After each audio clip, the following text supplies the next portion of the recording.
You might find it hard to imagine that Las Vegas, a city that once welcomed a record 42.9 million visitors, is now so deserted that you can count the number of people walking on the streets with just one hand.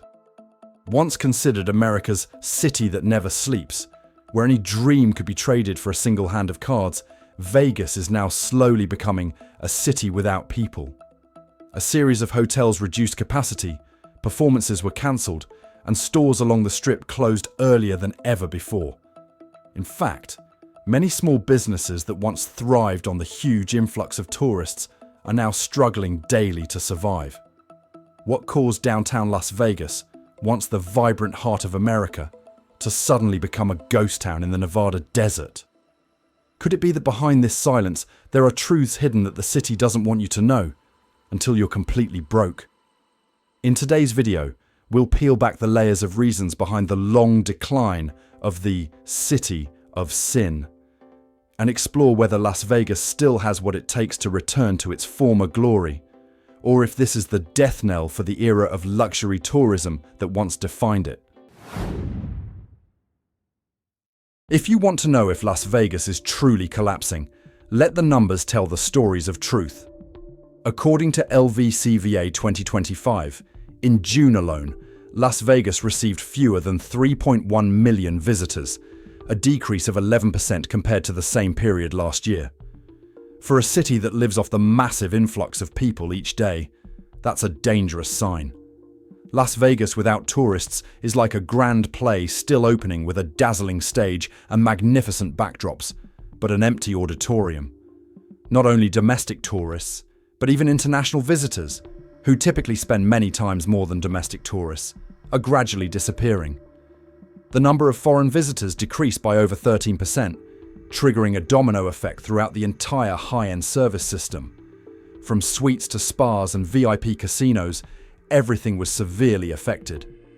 Meanwhile, hotel occupancy rates in Las Vegas have dropped by nearly 15%, a seemingly small number, but in the world of giant resorts that need to maintain tens of thousands of employees, 24/7 electricity and air conditioning costs in the desert, it's a fatal blow. Each empty room not only represents a lost night of revenue, but also an entire economic chain coming to a standstill.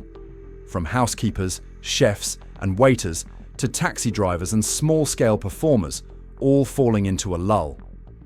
In that picture, Canada was once the jewel of Nevada tourism. Every winter, waves of Canadian tourists pour in like floods, bringing with them smiles and warm dollar bills. But this year, that flood is almost dried up. Airline data shows that Air Canada saw a 33% decrease in passengers arriving in Vegas in June. WestJet saw a 31% decrease, and budget carrier Flair experienced a staggering 62% drop. Those cold numbers are not just statistics.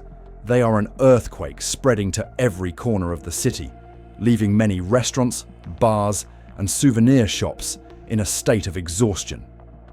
Not only the North, but Mexico, home to many high rollers, is also hesitant. In an interview with Bloomberg News, former Congresswoman Shelley Berkeley shared, "We have a number of very high rollers that come in from Mexico who aren't so keen on coming in right now, and that seems to be the prevailing attitude internationally." As international tourists withdrew, that void immediately spread to the Strip. Fewer customers mean empty casino tables, empty restaurants, and hotel staff having their hours cut. In a city where a quarter of the workforce relies on the service industry, this isn't just a decline in revenue, it's a contraction of the rhythm of life. An empty summer passed, leaving flights still taking off but with empty seats, casinos playing music but with no players, and hotel rooms ready but with no one entering. And most of all, the empty wallets of the local workers, the very people who once brought life to this city. Is Las Vegas paying the price for its own greed, as seemingly harmless small fees gradually suffocate the visitor experience? And how long can a city built on the dreams of freedom and joy of ordinary people survive when every pleasure is now charged a fee? But the numbers, though haunting, only tell half the story. Because to understand why Las Vegas is struggling so much, We must look beyond the Strip, to Washington, D.C., where tariffs, visas, and immigration policies are quietly reshaping how the world views America. As borders tighten and the image of America becomes less accessible, Vegas, a city that once welcomed the world, is now learning to live with emptiness and abandonment. Rarely do political decisions made in Washington, D.C., thousands of miles away, dim the lights of Las Vegas. But according to casino workers, travel experts, and even the city's mayor, it's actually happening. They call this phenomenon by a bitter name: Trump slump. For decades, Las Vegas has been seen as a global playground where anyone, from Canadian and Mexican tourists to Europeans and Asians, can touch the American dream without being a millionaire. This city was once a symbol of openness, of boundless joy. But then, as the feeling of not being welcome began to creep in, and as the money they spent no longer brought them worthwhile value and experiences, visitors chose to leave. And ironically, the Trump administration's policies, though not intentionally aimed at the tourism industry, inadvertently brought together all three factors that left Vegas gasping: rising costs, political barriers, and a sense of alienation. Two main policy groups played a central role in this decline. First, there are trade tariffs with Canada and China, which have significantly increased the price of imported goods and led to soaring travel costs, particularly for middle-class tourists, who were once the backbone of Vegas's visitor numbers. Next is the hardline immigration stance, which makes Latin Americans and international visitors feel scrutinized and alienated from the moment they apply for a visa or go through border control. The impact of those policies isn't just on paper. Anxiety and concern quickly spread throughout the community. Many Mexican-American families in California share that they are now hesitant to visit Las Vegas, not because of room rates or airfare, but because they fear being checked, discriminated against, or simply no longer feeling comfortable. In the North, Canadian travel agents are reporting a significant decrease in the number of clients traveling to the US. Instead of going to Vegas, they are choosing Europe or the Caribbean, places where they feel more welcome. A visitor once said bitterly, "Why should I spend money in a place where I'm not respected?"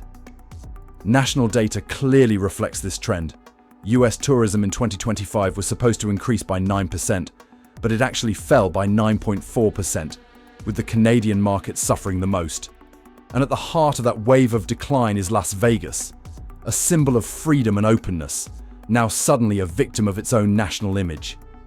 However, to be fair, Trump is not anti-tourist. Tax and immigration policies are designed as shock therapy, aiming to bring production back to the US, create jobs, and restore the confidence of the domestic working class eroded by globalization. He once said, "A nation without borders is not a nation." For him, controlling immigration is not just about security, but national pride. However, between the intention to restore Great America and the perception of the outside world, emotional gaps were inadvertently revealed. Visitors don't just consider ticket prices or room rates. They also factor in whether they feel welcome. And when that feeling fades, even the bright lights of Vegas can't hide the darkness of distance. When a city built on openness begins to close down due to policy, will Vegas still be the capital of freedom, or just a mirror reflecting the divisions within America?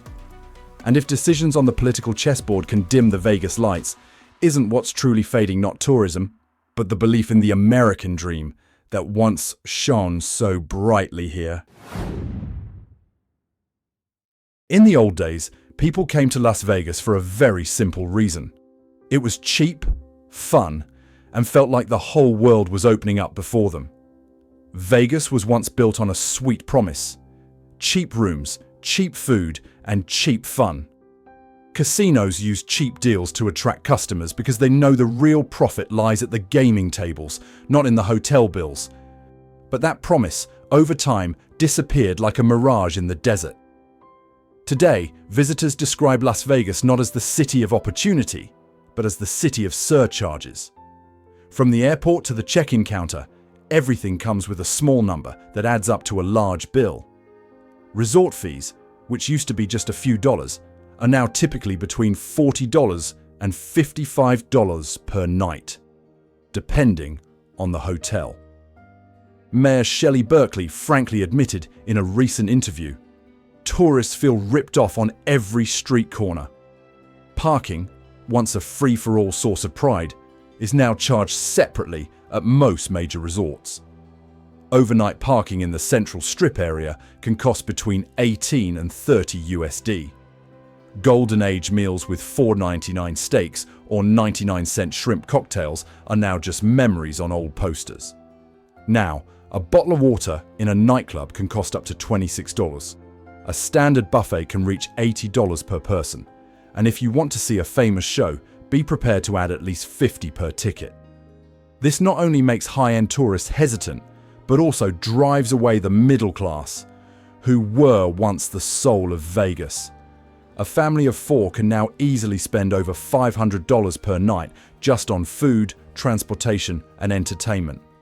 For international visitors, especially those from Canada, the burden is even greater. They face unfavorable exchange rates, import taxes, and increased costs. A Canadian traveler once shared with Travel Pulse 2025 that a trip that used to be a bargain is now a failed investment. Even casinos, the economic heart of the city, are feeling the change. A report from the Las Vegas Chamber 2025 shows that average spending per guest decreased by nearly 9% compared to the previous year. Even the room rates increased by over 12%. In other words, customers are still coming, but they're spending less, being more cautious, and leaving earlier. A hotel manager said, "Guests don't complain that Vegas is too expensive. They complain that Vegas is no longer worth the money." As the feeling of being taken advantage of spreads, tourists not only stop spending, they stop trusting. And when trust is broken, not only does the hotel lose money, but the entire city loses its soul. That's the bitter irony of a Vegas once built on easy pleasure, now being eroded layer by layer by its own invisible greed. However, there are still glimmers of hope. Some brands like MGM Resorts and Caesars Entertainment have started experimenting with a transparent pricing model, displaying the full cost from the moment of booking, along with cashback offers for international guests. This could be the first step in restoring trust, making transparency the new luxury that tourists are truly seeking. If Las Vegas once captivated the world with illusions, the real question now is, can this city make people believe again, when the only remaining magic lies in the final number on the bill? Las Vegas once captivated the world with its dazzling performances, but behind that light were empty rows of seats. This quote from a travel journalist in the Los Angeles Times, 2025, perfectly captures the paradox of this city that never sleeps. In recent years, Vegas has poured all its resources into global events, from the 2023 F1 Grand Prix to Super Bowl 2024, hoping that light and sound festivals will revive the image of a city that is running out of steam. But instead of being a revitalizing medicine, they became a mirror reflecting the fragility of an economy overly reliant on attention. The F1 Grand Prix, touted as the performance of the century, cost over $500 million to organize and build the track. As opening night arrived, the lights shone brightly, supercars zoomed down the strip, and Vegas once again dominated world headlines. But after the lights went out, the reviews left behind weren't as brilliant as that halo. Many audience members called this event chaotic, overpriced, never again. Hotel revenue increased that week, but logistics and traffic control costs caused many small businesses to report losses, according to data from the Nevada Independent. Similarly, Super Bowl 2024 was once expected to be an economic miracle for Vegas. Hotel room revenue soared, but actual profits did not increase proportionally. The reason is very simple. Operating costs and service prices have increased significantly, while the number of international tourists, the highest spending group, has decreased considerably compared to expectations. The LVCVA report 2025 shows that the number of international conference and event attendees is still about 12–15% lower than pre-pandemic levels. This number not only reflects a decline in volume, but is also a sign of a profound shift in how the world views Vegas, from a must-visit destination to one that can be skipped. Even conventions, the stable blood vessels of the local economy, are slowing down.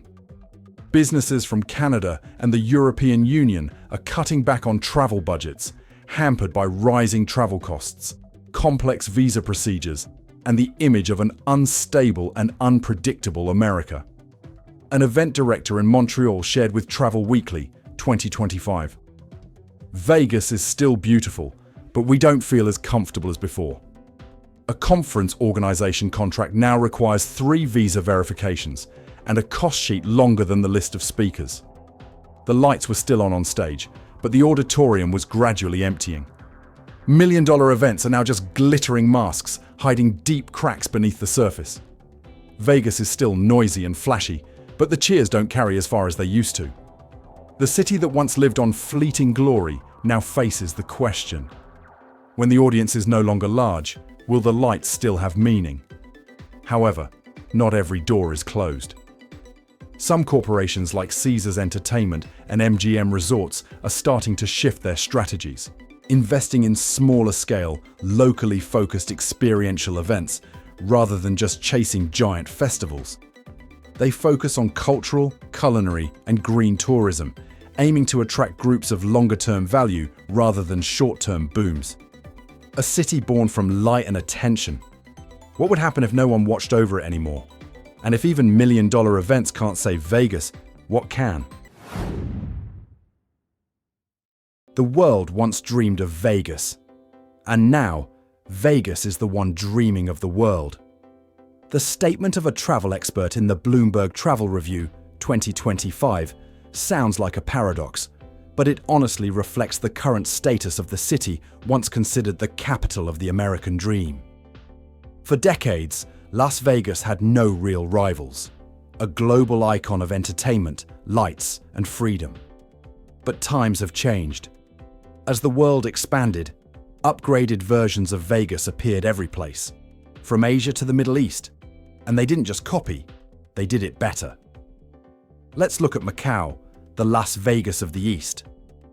According to Reuters data, 2024, Macau's casino revenue was at times 5 times higher than Las Vegas, despite being only 1/10 the size.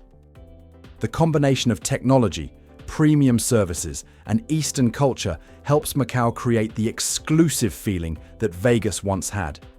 Meanwhile, Dubai and Singapore have transformed the concept of a resort into a complete experience, where guests are treated with respect rather than just being seen as spending targets. As for Manila, despite being relatively new, it is attracting a wave of Korean and Japanese tourists with its entertainment city model, something Vegas pioneered but is now being surpassed by its own students. Domestically, Las Vegas is also gradually losing its status as an irreplaceable destination. According to a Travel Pulse of FAY 2025, cities like Orlando and Seattle are currently among the top 5 most popular destinations for Americans, while Vegas has dropped out of this list for the first time in nearly 20 years.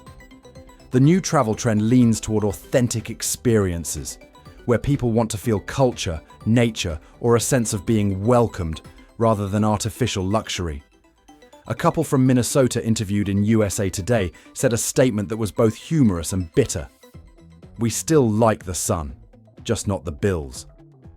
The problem with Vegas isn't just the price, but the meaning. This city once lived on 2 ultimate weapons: affordability and a sense of wonder. Now, both of them are gone. Vegas is no longer cheap, nor does it inspire dreams. The rest is a dazzling but weary city, where each LED light only highlights the emptiness in the hearts of visitors. Images of a deserted McCarran Airport, now Harry Reid International, or the Sphere glowing against a sparse suburban backdrop are poignant symbols of a faded dream. From a deeper perspective, Vegas is being surpassed by its own better copies. New competitors are realizing that to survive, they can't just sell luxury. They sell a cohesive experience. They not only welcome guests, but also make them feel respected. Meanwhile, Vegas is still trying to polish its old image with brighter lights and bigger events, forgetting that true appeal lies in human emotion, not artificial light. Nevertheless, there is still a way out. Some major brands like Wynn Resorts and MGM International are starting to change their strategies, focusing on sustainable tourism, local cuisine, and personalized experiences. They understand that to keep customers, Vegas must learn to make people feel like they're coming home, not like they're being charged on every street corner. If Vegas is no longer a place to dream, then where is the American dream still alive? And will America realize that they are losing the game they created? Behind every casino that closes down is a person who lost their job, a family that lost hope. That saying, which at first glance seems like a mere metaphor, is stark reality in Las Vegas today. In the city dubbed the city that never sleeps, the neon lights still shine brightly, but tens of thousands of people are gradually falling into darkness. The hospitality industry, including hotels, restaurants, and casinos, has long been a cornerstone of the Vegas economy. According to a report by the Las Vegas Chamber, 2025, this industry accounts for nearly 1/4 of total employment, equivalent to over 300,000 workers. But when the number of visitors decreased, the domino effect began. Hotels are cutting hours. Casinos are reducing the number of gaming tables. And tips, the lifeblood of employees, are now only half of what they were before the pandemic. The local labor union called this a crisis of survival.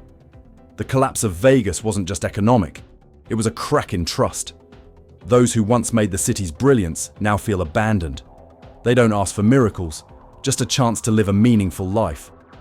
Some major companies like MGM Resorts and Caesars Entertainment have begun implementing the Back to Work Vegas program, retraining former employees, reopening some part-time positions, and partnering with the government to provide temporary housing for those who have lost their jobs.